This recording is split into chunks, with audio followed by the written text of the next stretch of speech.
여호와께서 이르시되 보라 내가 언약을 세우나니 곧 내가 아직 온 땅 아무 국민에게도 행하지 아니한 이적을 너희 전체 백성 앞에 행할 것이라.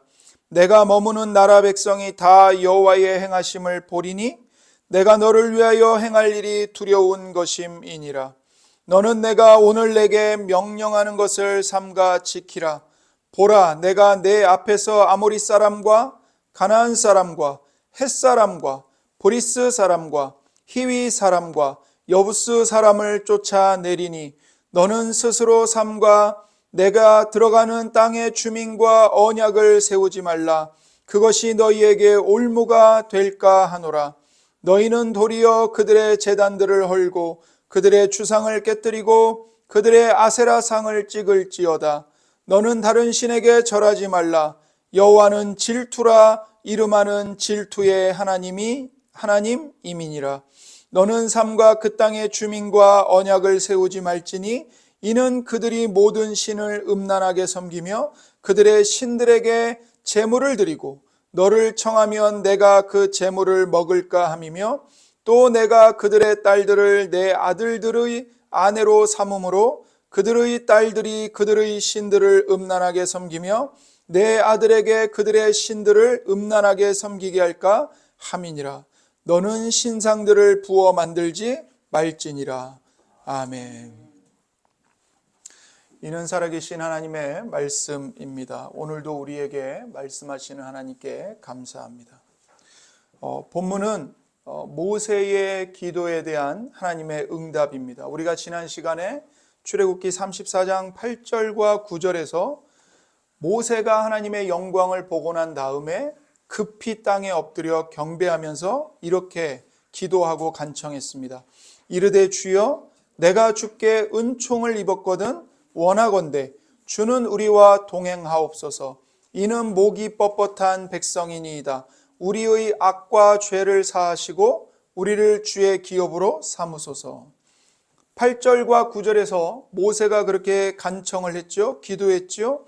그 기도와 간청에 하나님이 대답하십니다. 그 대답이 바로 오늘 본문 10절부터 이어지는 말씀입니다.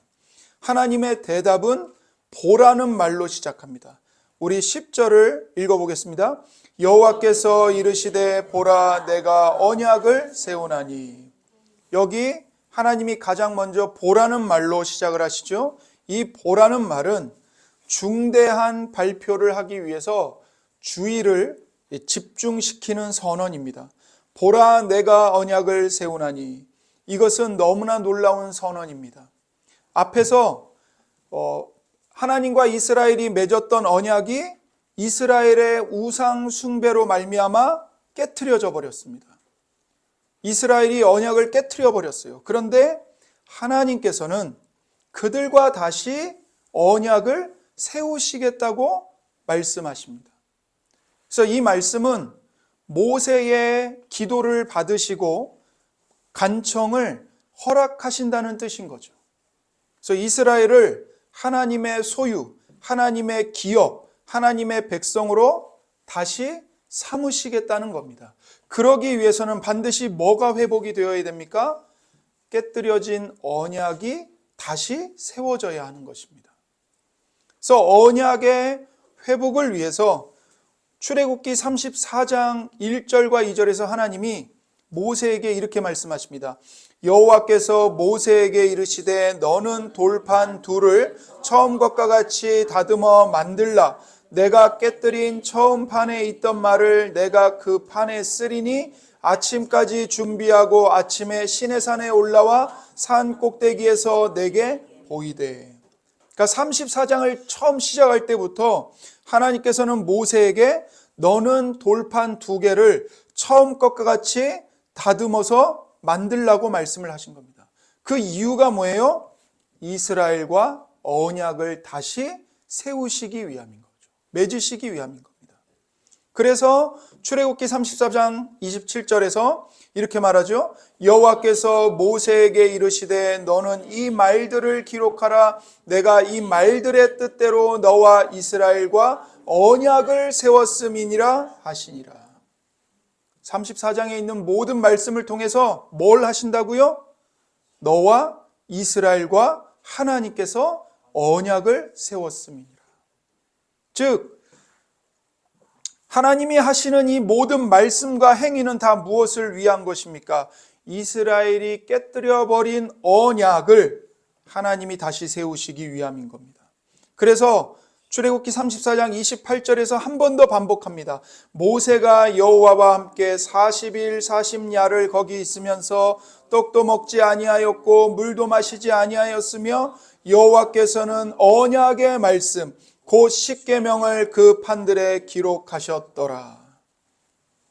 출애굽기 34장 1절과 2절에서 하나님이 모세에게 너는 돌판 둘을 처음 것과 같이 다듬어 만들라.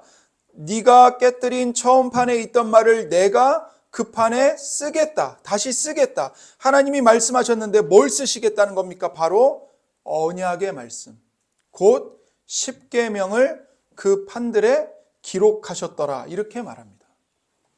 하나님은 이스라엘의 우상 숭배의 죄를 용서하시고 다시 언약을 세우십니다. 언약이 회복되면 하나님은 그분의 백성과 함께 가실 겁니다. 하나님이 함께 가시면 놀라운 일이 일어날 것입니다.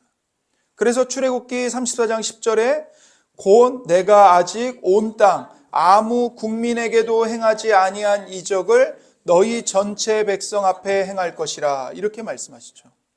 하나님께서 내가 아직 온 땅 아무 국민에게도 행하지 아니한 이적을 너희 전체 백성 앞에 행할 것이라고 선포하십니다.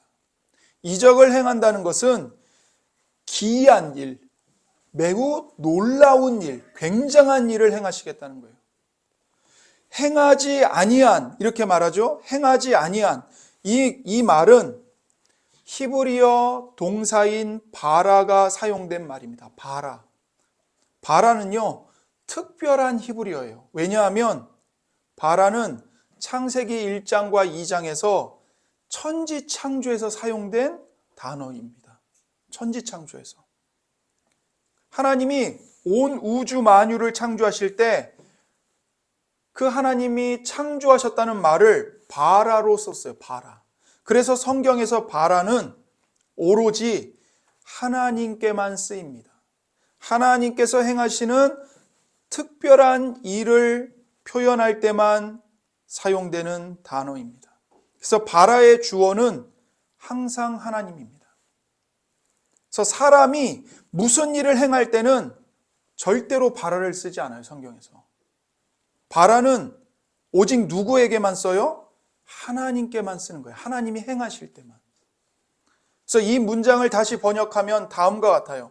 내가 온 땅과 온 민족들 앞에서 창조하지 않았던 기이한 이적을 너희 모든 민족 앞에서 행할 것이다. 이 말입니다. 여태까지 사람들이 볼 수 없었고 또 경험하지 못했던 즉 새롭게 창조된 놀라운 일들을 하나님이 행하시겠다고 말씀하시는 겁니다. 물론 하나님은 이미 이전에 여러 가지 이적으로 애굽을 심판하셨고요. 이스라엘을 애굽의 종살이에서 건져내셨습니다. 그래서 출애굽기 3장 20절에 내가 내 손을 들어 애굽 중에 여러 가지 이적으로, 여기 이적으로가 나오죠. 그 나라를 친 후에야 그가 너희를 보내리라. 이렇게 말씀하세요. 그러니까 전에도 하나님이 이스라엘 백성들을 구원하실 때 이미 여러 가지 이적으로 애굽을 심판하시고 이스라엘을 구원하신 거예요. 심지어 홍해를 건널 때에도 이스라엘 백성들이 홍해를 평범하게 배 타고 건넌 게 아니죠. 하나님께서 밤새도록 동풍이 불게 하셔서 홍해 바다를 가르시고 그 바닷물을 어떻게 하셨어요? 벽처럼 세우셨잖아요. 벽처럼. 엄청난 이적이죠. 지금까지 누구도 경험한 적이 없었던 이적이에요. 그런 이적을 하나님이 행하셔서 홍해를 가르시고 이스라엘을 애굽에서 구원하신 겁니다. 그리고 이스라엘이 광야를 통과할 때 하늘에서 만나가 내려서 그들을 먹이시고 반석을 깨트려서 생수의 강이 터져 나오게 하시는 놀라운 이적들을 하나님이 행하셨죠. 앞으로도 그와 같은 굉장한 매우 놀라운 이적들을 하나님께서 이스라엘을 위하여 행하시겠다고 선언하시는 겁니다. 그래서 아무것도 없는 광야에서 이스라엘은 40년 동안 만나와 메추라기를 먹었고요. 그들의 의복이 헤어지지 아니하였고 그들의 발도 부르트지 아니하였다고 신명기 8장에서는 모세가 말하면서 이 모든 게 하나님의 은혜 때문이고 아무것도 없는 광야에서 하나님이 너와 함께 하셨기 때문에 그 놀라운 이적으로 너희들이 지금까지 여기까지 온 것이다. 그거를 선언하고 있는 거예요. 뿐만 아니라 이스라엘이 이제 하나님의 약속대로 가나안에 들어갑니다. 전복전쟁을 치러요. 그때에도 하나님께서는 놀라운 이적들을 행하셔서 가나안 족속들을 쫓아내실 겁니다. 출애굽기 34장 10절에 내가 머무는 나라 백성이 다 여호와의 행하심을 보리니 내가 너를 위하여 행할 일이 두려운 것임이니라. 그때에 너희가 머무는 나라 백성이 다 여호와의 행하심을 볼 거라는 거예요. 무슨 말이에요? 이스라엘이 어디를 가든지 어디에 머물러서 살든지 그곳이 어디이든지 하나님께서 놀라운 일을 행하여 그곳 나라 백성이 보게 할 것이고 그들이 하나님이 행하시는 일들을 보고 두려워할 거라는 거죠. 그렇게 하시겠다는 거예요. 그래서 이러한 이방 나라들의 두려움을 우리가 여호수아에서 볼 수 있습니다. 여호수아 2장 9절과 10절에 보면 여리고 사람들이요 하나님이 얼마나 두려운 분이신지를 고백해요. 그들이. 그래서 말하되 여호와께서 이 땅을 너희에게 주신 줄을 내가 아노라. 우리가 너희를 심히 두려워하고 이 땅 주민들이 다 너희 앞에서 간담이 녹나니 이는 너희가 애굽에서 나올 때에 여호와께서 너희 앞에서 홍해 물을 마르게 하신 일과 너희가 요단 저쪽에 있는 아모리 사람의 두 왕 시온과 옥에게 행한 일 곧 그들을 전멸시킨 일을 우리가 들었음이니라. 이게 누구의 고백이냐면 여리고성에 있었던 기생 라합의 고백이에요. 라합이 말하는 거예요. 우리가 너희를 심히 두려워하고 이 땅 주민들이 다 너희 앞에서 간담이 녹아내렸다. 이유가 뭐예요? 너희가 애굽에서 나올 때에 여호와께서 너희 앞에서 행하신 그 놀라운 일들을 우리가 들었기 때문이다. 이 고백을 하는 거예요. 그래서 여리고 사람들은 이스라엘이 애굽에서 나올 때부터 여호와께서 행하신 일들을 보고 듣고 간담이 녹았고 정신을 잃어버릴 정도였어요. 이후에 하나님은 가나안 정복 전쟁에서 놀라운 이적들을 행하십니다. 하나님의 권능으로 여리고성을 무너뜨려서 여리고성이 정복됐죠. 여리고성이 이스라엘이 무슨 강한 공성 무기를 갖고 점령한 게 아니에요. 하나님의 권능으로 여리고성을 무너뜨려 버리신 겁니다. 여호수아 10장에는 하나님께서 아모리 사람들을 정복하실 때 이스라엘이 원수를 갚기까지 하늘의 해와 달을 멈추시는 이적을 행하셨다고 말합니다. 여호수아 10장 12절 14절 여호와께서 아모리 사람을 이스라엘 자손에게 넘겨주시던 날에 여호수아가 여호와께 아뢰어 이스라엘의 목전에서 이르되 태양아 너는 기브온 위에 머무르라 달아 너도 아얄론 골짜기에서 그리할지어다 하매 태양이 머물고 달이 멈추기를 백성이 그 대적에게 원수를 갚기까지 하였느니라. 야살의 책에 태양이 중천에 머물러서 거의 종일토록 속히 내려가지 아니하였다고 기록되지 아니하였느냐. 여호와께서 사람의 목소리를 들으신 이 같은 날은 전에도 없었고 후에도 없었나니 이는 여호와께서 이스라엘을 위하여 싸우셨음이니라. 보세요. 원수를 갚기까지 그 날에 태양과 달이 어떻게 했다고요? 운행을 멈춰버렸다고요. 멈춰버렸어요. 하나님이 이런 이적을 행하셔서 가나안 족속을 쫓아내게 하시고 진멸하게 하신 거예요. 또 이스라엘이 바벨론 포로로 끌려갔는데 바벨론 포로에서 나중에 해방되어 귀환하잖아요. 그 귀환할 때에도 이사야 선지자가 하나님이 매우 놀라운 이적을 일으켜 온 세상이 보게 하실 거라고 선언을 하세요. 이사야 43장 19절 20절입니다.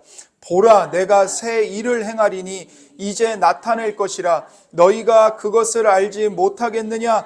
반드시 내가 광야의 길을 사막에 강을 내리니 장차 들짐승 곧 승냥이와 타조도 나를 존경할 것은 내가 광야의 물을 사막의 강들을 내어 내 백성 내가 택한 자에게 마시게 할 것임이라. 하나님께서 여기서 보라, 내가 새 일을 행하리니, 새 창조를 행하시겠다는 거예요.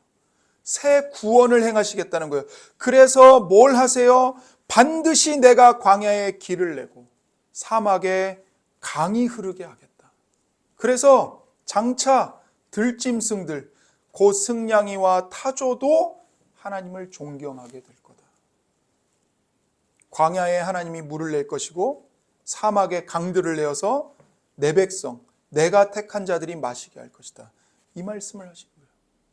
여호와가 이스라엘을 바벨론에서 인도해 낼 때에 사막에서 길이 생기고 없던 물이 솟아나 강처럼 흐를 거라는 겁니다.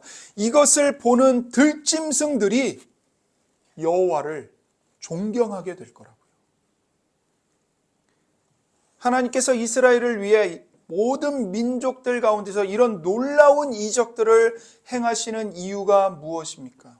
그 이유는 바로 하나님께서 자기 백성들을 구하는 모습을 온 세상 사람들에게 알리시기 위함인 겁니다. 하나님의 권능과 영광과 위엄을 선포하셔서 하나님을 영화롭게 하기 위함인 거예요. 이사야 43장 11절 12절 나 곧 나는 여호와라 나 외에 구원자가 없느니라 내가 알려주었으며 구원하였으며 보였고 너희 중에 다른 신이 없었나니 그러므로 너희는 나의 증인이요 나는 하나님이니라 여호와의 말씀이니라. 하나님만이 하나님이심을 하나님만이 여호와이심을 온 세상에 선포하시기 위함인 거예요. 하나님의 놀라운 이적을 들은 여리고 사람들의 고백을 들어보십시오. 여호수아 2장 11절 우리가 듣자 곧 마음이 녹았고 너희로 말미암아 사람이 정신을 잃었나니 너희의 하나님 여호와는 위로는 하늘에서도 아래로는 땅에서도 하나님이 신이라. 위로 하늘에 아래로 땅에 누구밖에 없다고요? 여호와 하나님밖에 없다는 거예요. 하나님의 영광을 보이시는 거예요. 하나님의 하나님 되심을 이스라엘이 머무는 모든 곳에 모든 나라 백성들이 다 보게 하시는 거예요. 그래서 여리고 백성들처럼 고백하게 하시는 거예요. 너희의 하나님 여호와는 위로는 하늘에서도 아래로는 땅에서도 하나님이시다. 여러분, 하나님께서 죄인인 우리를 예수 그리스도의 보혈로 구원하시는 이유가 무엇입니까? 목적이 무엇입니까? 우리가 머무는 곳에, 여러분이 머물러 사는 곳에 모든 세상 사람들이 하나님의 영광을 보고 하나님의 행하심을 보고 여호와 하나님은 위로는 하늘에서도 아래로는 땅에서도 하나님이시구나. 이것을 알고 고백하도록 하시기 위함인 거예요. 하나님의 영광이 우리의 구원의 목적인 겁니다. 이사야 43장 21절 이 백성은 내가 나를 위하여 지었나니 나를 찬송하게 하려 함이니라. 하나님께서 이 백성들, 하나님의 백성들, 우리를 왜 지었어요? 하나님을 위하여 창조하신 거예요. 뭐 하게 하려고요? 하나님의 영광을 찬송하게 하려고. 하나님의 영광을 위해 우리를 창조하셨고 구원하셨습니다. 그래서 하나님을 예배하는 것이, 하나님을 섬기는 것이 우리의 삶의 최고의 목적이고 그 목적을 따라 사는 것이 모든 사람의 최고의 행복입니다. 다시 출애굽기 34장으로 돌아와서 11절에 보면 너는 내가 오늘 내게 명령하는 것을 삼아 지키라, 보라, 이렇게 말씀하시죠. 이때의 너는 모세를 1차적으로 가리키지만 모세만이 아니라 모세를 포함한 이스라엘 백성 전체를 내포하고 있는 거예요. 11절은요, 히브리어 성경을 보면 지키라는 명령어로 가장 먼저 시작합니다. 그러니까 우리말은 어순 때문에 지키라는 명령이 맨 끝에 있잖아요. 하지만 히브리어는 이 지키라는 명령어가 문장 맨 앞에 와요. 지키라로 시작하는 거예요. 그래서 11절 이후에 나오는 하나님의 모든 계명을 지키는 것이 매우 중요하다는 것을 시사하는 겁니다. 그래서 지키라는 명령을 하시기 전에 10절에서 하나님이 먼저 이스라엘을 위해 무엇을 행하실 것인지를 말씀하셨다는 것을 우리는 기억해야 합니다. 그러니까 10절에서 하나님이 먼저 내가 너희를 위하여 이러한 놀라운 이적들을 행할 것이다 말씀하시고 난 다음에 11절에서 지켜라 이렇게 시작한다고요. 이게 뭘 뜻하죠? 하나님의 은혜가 먼저 주어지고 난 다음에 계명이 주어진다는 사실입니다. 여러분, 이것이 복음의 원리입니다. 언약의 원리입니다. 하나님께서 백성인 우리들에게 의무사항을 주시기 전에 먼저 하나님께서 그 백성인 우리를 구원해 주시고 난 다음에 내가 너희를 구원해 주었으니 너희도 여호와를 어떻게 섬겨야 하는지를 말씀하시는 겁니다. 이게 중요해요. 만왕의 왕이신, 온 우주의 왕이신 하나님께서 하나님의 백성들에게 의무 조항을 말씀하시기 전에 하나님이 그 백성들을 위해서 무엇을 먼저 해주셨고 행하실 것인지를 말씀하시는 겁니다. 하나님의 은혜와 구원이 먼저 주어지는 겁니다. 하나님은 먼저 내가 내 앞에서, 여기서 내 앞에서는 너희 앞에서죠. 내가 너희들 앞에서 가나안의 6족속 아모리 사람과 가나안 사람과 헷 사람과 브리스 사람과 히위 사람과 여부스 사람을 쫓아내겠다고 말씀하십니다. 그래서 그들의 땅을 그들에게 선물로 주시겠다고 11절에 약속하시는 거예요. 여기에서의 너도 모세만이 아니라 이스라엘 백성들 전체를 가리키는 말이죠. 그리고 내 앞에서는 직역하면 너의 얼굴 앞에서입니다. 너의 얼굴 앞에서. 그런데 내 앞에서 이거를 다른 말로 바꾸면 너를 위해서예요. 너를 위해서. 하나님이 너를 위해서 가나안 족속들을 쫓아내시겠다는 거예요. 그래서 이 일을 행하는 주체는 하나님이십니다. 이 일을 행하는 주어가 누구세요? 하나님이세요. 가나안 정복 전쟁을 겉으로 볼 때는 이스라엘 군대가 가나안 족속들과 전쟁에서 정복하는 것처럼 보이지만 사실은요, 하나님과 가나안 족속들과의 전쟁인 겁니다. 이스라엘의 전쟁이 아니고요, 하나님의 전쟁인 거예요. 여리고 전쟁도 하나님의 전쟁이에요. 그래서 이스라엘 백성들이 공성 무기로 여리고성을 점령한 게 아니라, 정복한 게 아니라 하나님이 권능으로 여리고성을 단번에 무너뜨려 버리신 거예요. 고고학자들이 여리고 성벽을 그 땅속에서 발굴해냈는데 고고학자들이 놀란 게 뭐냐면요. 보세요. 성이 이렇게 동그랗게 둘러싸여져 있을 거 아닙니까? 그러면 여리고 성이 무너졌으면 여리고 성이 안으로 넘어지는 게 자연스러워요? 바깥으로 넘어지는 게 자연스러워요? 바깥으로 넘어지는 게 자연스럽죠. 왜냐하면 안으로는 넘어지기가 힘들어요. 왜냐하면 성이 견고하게 연결되어 있잖아요. 안으로 무너질 수가 없어요. 그런데 마치 위에서 누가 찍어 누른 것처럼 여리고 성벽이 안으로 무너져 내렸다는 거예요. 이건 사람이 한 일이 아니에요. 하나님이 하나님의 손으로 여리고성을 어떻게 하신 거예요? 찍어 눌러버리신 거예요. 뭘 뜻하죠? 가나안 정복 전쟁은 누구의 전쟁이다? 하나님의 전쟁이다. 그래서 가나안 전쟁에서 가장 앞서 나아갔던 앞에 선두에 행진했던 게 뭐예요? 하나님이 임재하시는 언약궤. 언약궤가 이스라엘 군대보다 가장 앞서갔어요.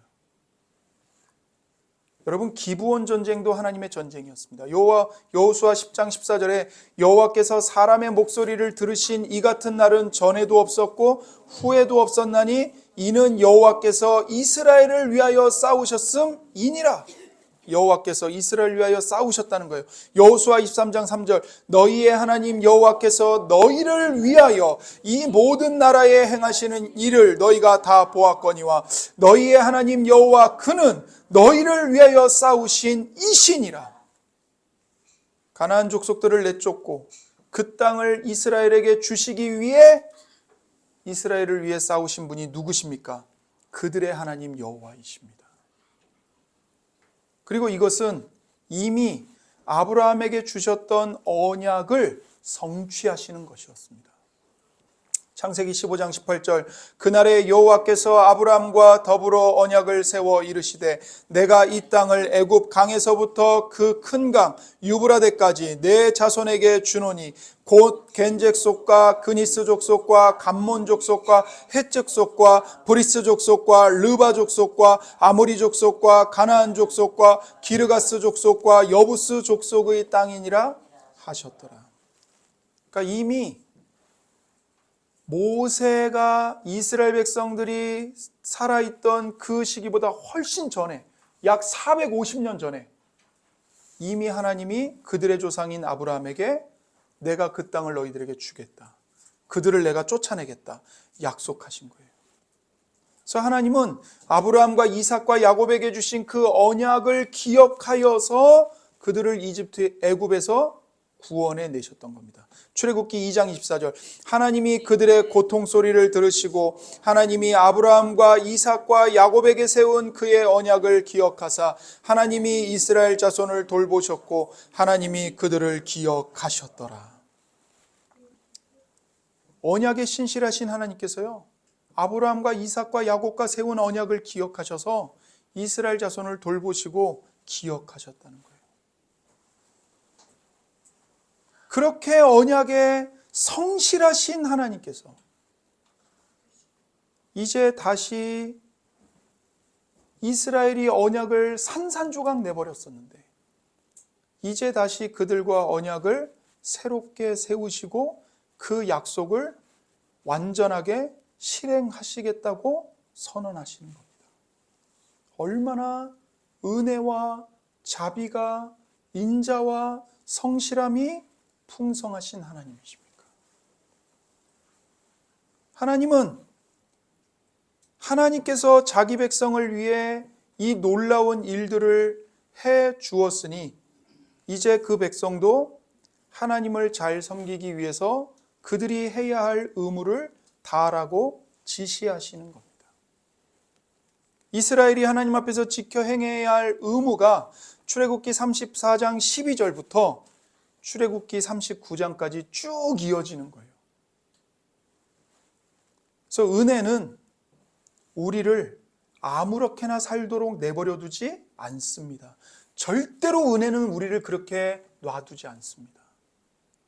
하나님의 용서와 은혜는 우리로 하여금 하나님을 사랑하게 하고 하나님을 감사하게 하고 하나님을 섬기며 그분의 계명을 온 마음을 다해 지키며 살게 합니다. 값없이 용서받았고 구원받았기 때문에 이제는 뭘 해도 괜찮다. 어차피 천국 간다. 아무렇게나 살아도 된다. 절대로 그럴 수 없습니다, 여러분. 그건 은혜를 헛되이 받은 것입니다. 로마서 6장 1절과 2절입니다. 그런즉 우리가 무슨 말을 하리요? 은혜를 더하게 하려고 죄에 거하겠느냐? 그럴 수 없느니라. 죄에 대하여 죽은 우리가 어찌 그 가운데 더 살리요? 그럴 수 없다는 거예요. 구원의 은혜를 받았는데 어떻게 죄에 더 머무르면서 죄를 먹고 마시며 할 수 있겠냐는 거예요. 그럴 수 없다는 거예요. 그러니까 은혜를 받은 자는 아무렇게나 살 수 없어요. 하나님의 은혜에 감사해서 기쁨으로 하나님의 계명을 순종하며 사는 거예요. 지키며 사는 거예요. 자, 일단 본문에서 하나님이 지시하시는 의무조항은 다음과 같습니다. 첫 번째, 그 땅 주민과 언약을 세우지 말라는 거예요. 12절과 15절입니다. 너는 스스로 삼가 내가 들어가는 땅의 주민과 언약을 세우지 말라. 너는 삼가 그 땅의 주민과 언약을 세우지 말지니, 그 주민과 언약을 절대로 세우지 말라는 거예요. 그 이유를 두 가지로 말씀하십니다. 첫 번째, 그것이 그들에게 올무가 될 염려가 있기 때문입니다. 그것이 너희에게 올무가 될까 하노라. 올무가 뭐죠? 올무?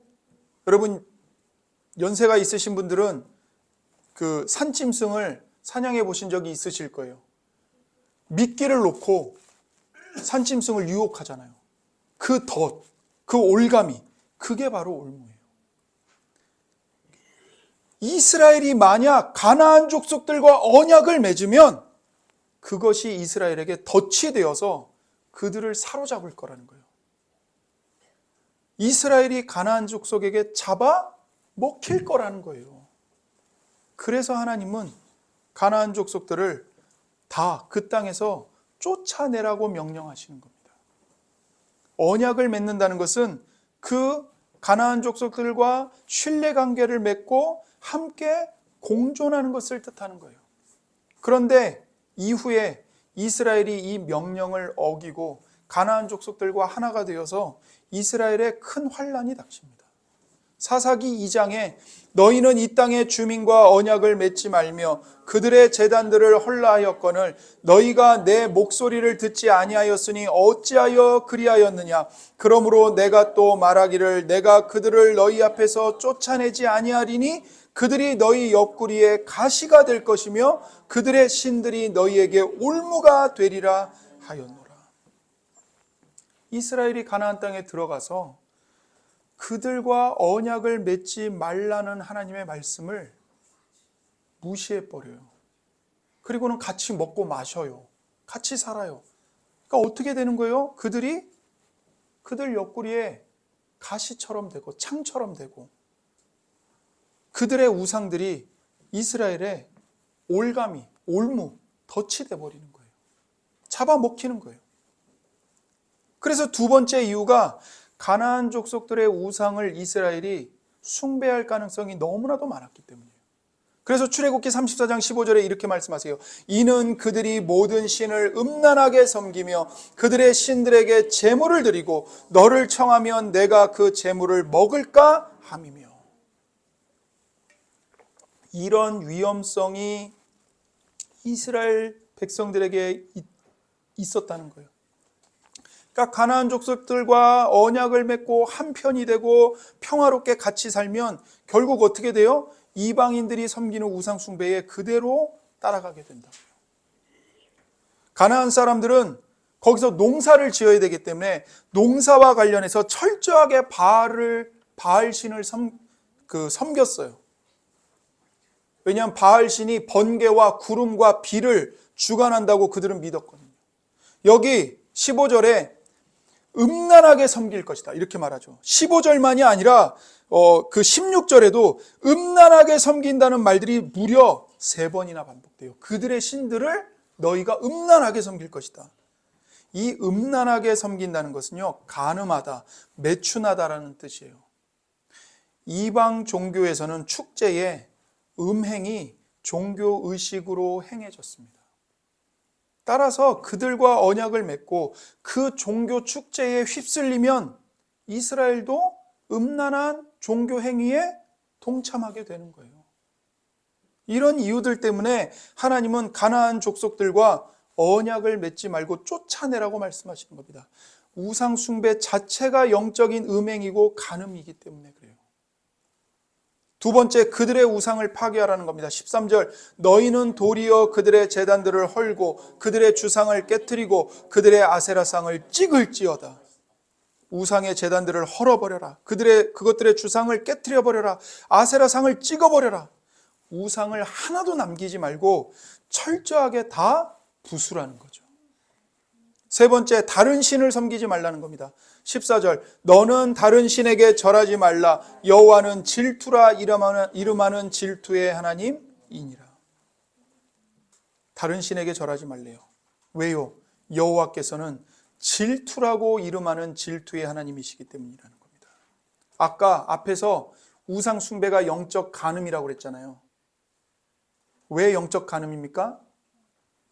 우상 숭배는 하나님과의 혼인을 깨트려 버리는 것이기 때문에 영적 간음인 겁니다. 이 말씀은 이 여호와는 질투라 이름하는 질투의 하나님입니다. 이 말씀은, 이 계명은 여호와 외에 다른 신을 섬기지 말라는 첫 번째 계명입니다. 하나님은 질투를 하나님의 속성으로 말씀하고 계세요. 여호와는 질투라 이름하는 질투의 하나님이라. 그러니까 하나님의 또 다른 이름이 뭐라고요? 질투라고요. 질투. 이게 하나님의 또 다른 이름이고 하나님의 속성이라는 거예요. 그래서 출애굽기 20장 5절에 그것들에게 절하지 말며 그것들을 섬기지 말라. 나 내 하나님 여호와는 질투하는 하나님인즉. 하나님께서 이스라엘을 질투하십니다. 여러분, 질투는 어떤 겁니까? 다른 사람이 아내의 마음을 얻기 위해서 하는 짓을 용납할 수 없는 마음이 질투예요. 제 아내가 있는데 다른 남자가 와가지고 제 아내의 마음을 막 얻으려고요. 제가 그걸 버젓이 보고 있어요. 제가 가만히 있을 수 있겠어요? 가만히 있질 못하죠. 그게 질투예요. 아내의 마음이 혹은 남편의 마음이 다른 사람에게로 향할 때 불같이 화를 내는 것. 그게 남편과 아내의 모습이죠. 이게 질투예요. 그래서 이 질투라는 말은 우리에게 뭘 보여주는 거냐면, 하나님은 이스라엘의 남편이시고 이스라엘은 하나님의 신부라는 거예요. 이 언약은 하나님과 이스라엘이 지금 혼인을 맺는 언약이라는 거예요. 그래서 호세아 2장 19절과 20절에 이렇게 말했어요. 내가 내게 장가들어 영원히 살되 공의와 정의와 은총과 긍휼이 여김으로 내게 장가들며 진실함으로 내게 장가들리니 내가 여호와를 알리라. 여기서 내가는 누구예요? 하나님이세요. 그 다음에 나오는 내게는 누구예요? 이스라엘이에요. 하나님께서 이스라엘에게 장가를 드시는 거예요. 그래서 영원히 사시는 거예요. 그래서 여기 장가든다는 말이 무려 3번이나 반복되죠. 내가 내게 장가들어, 내게 장가들며, 내게 장가들리니. 하나님과 이스라엘이 결혼해서 한 몸이 되시는 거예요, 지금. 언약의 요구는 무엇이냐? 남편이신 하나님을 두고 음행하지 말라는 거예요. 간음하지 말라는 거예요. 바람피지 말라는 거예요. 너의 마음이 하나님을 떠나서 다른 걸 더 좋아하고, 다른 걸 더 기뻐하고, 다른 걸 더 의지하고, 다른 것에 소망을 두지 말라는 거예요. 다른 걸 사랑하지 말라는 거예요. 너의 하나님, 곧 너의 남편의 이름은 질투하는 하나님이시다. 이 말씀을 하고 있는 거예요.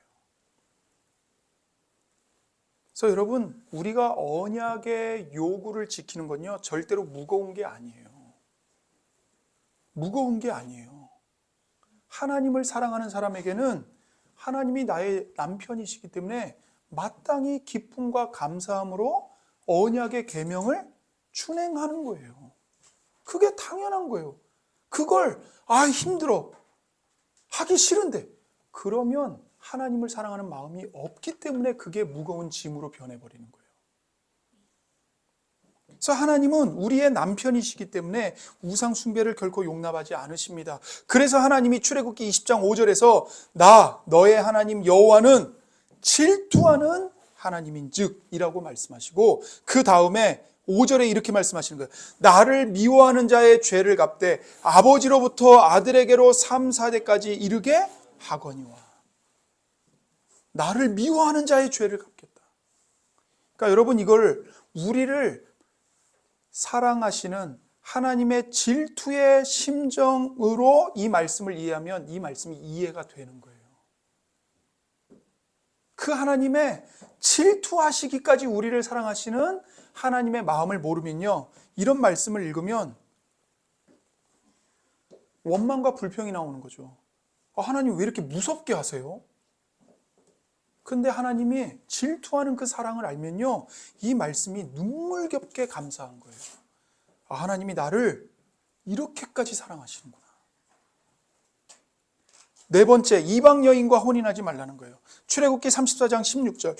또 내가 그들의 딸들을 내 아들들의 아내로 삼음으로 그들의 딸들이 그들의 신들을 음란하게 섬기며 내 아들에게 그들의 신들을 음란하게 섬기게 할까 함이니라. 뭘 하지 말라는 거예요? 결혼시키지 말라는 거예요. 그들의 딸들을 너의 아들들의 아내로 데려오지 말라는 거예요. 혼인시키지 말라는 거예요. 만약 이방 여인들과 결혼하면 이스라엘의 남자들이 그 여인들의 신들을 음란하게 섬기게 될 거라는 거예요. 신명기에서는요, 그들의 딸들을 네 아들들의 아내로 삼지 말고 네 아들들을 그들의 딸들로 주지도 말라, 이렇게 말씀하세요. 아들과 딸들을 다 결혼시키지 말라는 거예요. 그래서 이것의 대표적인 경우가 모압 광야에서 일어난 사건이에요. 모압에서 발람이 이스라엘을 오히려 축복하고 떠납니다. 떠나면서 모압 왕 발렉에게 아주 간교한 계교를 알려줬어요. 그게 뭐냐면 이스라엘을 무너뜨리고 싶으면 미인계를 쓰라는 거예요.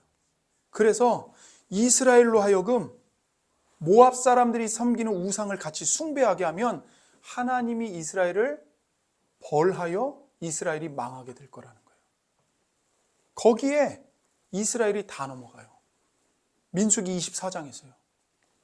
이스라엘 남자들이 그 모압 여인들의 미인계에 혹 빠져가지고 그 여인들과 행음하고 그들의 신들에게까지 절하는 일이 일어납니다.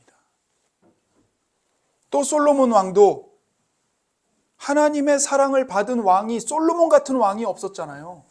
그런데 그가 이방 여인들을 아내로 맞이하여서 그들의 신들에게 절하는 일까지 발생했어요.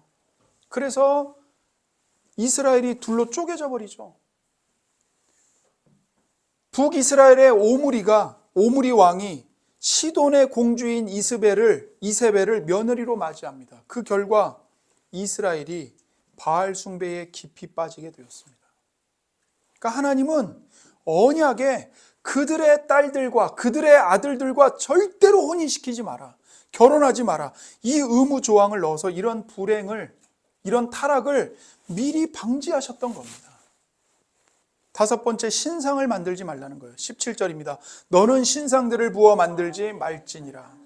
이것은 제2계명에 해당하는 것입니다. 신의 산 아래에서 이스라엘 백성들이 행한 범죄가 바로 이것이죠. 32장 4절에서 이스라엘이 금송아지를 만들었잖아요. 이게 바로 그 신상이에요. 그런 짓을 절대로 하지 말라는 겁니다. 그러나 여기에서는 금속으로 우상만 세우지 말아라, 그런 뜻이 아니라 더 나아가서 그 어떤 우상의 형체도 만들지 말라고 하는 것입니다. 그래서 본문에 5가지 명령, 첫 번째, 그 땅 주민과 언약을 세우지 말라, 두 번째, 그들의 우상을 파괴하라, 세 번째, 다른 신을 섬기지 말라, 네 번째, 이방 여인과 혼인하지 말라, 다섯 번째, 신상을 만들지 말라. 이 모든 명령은 언약을 다시 세우는 이 장면에서 하나님께서 요구하시는 가장 기본적인 이스라엘이 행해야 할 의무였던 거예요. 이상의 모든 명령은 하나의 포커스를 향해 갑니다. 뭐죠? 오직 하나님 한 분만 사랑하고 섬겨야 된다. 이걸 강조하는 거예요. 여러분, 우리도 하나님 한 분만을 사랑하고 섬겨야 합니다. 오늘날 우리 마음속에 있는 하나님보다 더 사랑하고 의지하는 우상들을 파괴해야 합니다. 여러분, 오늘날 우리가 사찰에 가서 불상들 다 깨 부수고 없애버려야 될까요? 그거 하라는 거 아니에요. 이슬람 회교당에 가가지고 그 회교당 그걸 다 부숴버려야 될까요? 그거 하라는 거 아니에요. 뭐 하라는 거예요? 내 마음속에 있는 이 우상, 눈에 보이지 않는 우상, 하나님보다 더 사랑하고 하나님보다 더 의지하는 내 마음속에 있는 우상들을 산산조각 파괴하라는 겁니다. 날마다 부숴야 돼요. 그것만이 언약을 지키는 길이라는 겁니다. 하나님께서 여러분을 거룩한 신부로 맞이하셨습니다. 여러분과 혼인하셨습니다. 이 사실을 기억하십시오. 잊으시면 안 됩니다. 하나님만이 여러분의 유일한 남편이십니다. 하나님은 그분의 마음과 뜻과 정성과 온 힘을 다해서 여러분을 사랑하시고 여러분에게 헌신하시고 여러분에게 충성하시는 질투하는 하나님이십니다. 나를 사랑하사 나를 위하여 십자가에 자기 아들을 희생하시기까지 하나님이 우리를 그렇게 사랑하시고 구원하시는 겁니다. 그 하나님과 연합하십시오. 그 예수님과 연합하십시오. 다른 모든 것 다 버리고 오직 하나님만 의지하고 하나님과만 마음을 합하고 하나님의 영광을 위해 살아가기를 바랍니다. 하나님과 맺은 언약을 온 마음을 다해 신실하게 지키시기를 바랍니다. 그 언약은 예수님의 피로 맺어진 언약이기 때문입니다. 기도하겠습니다.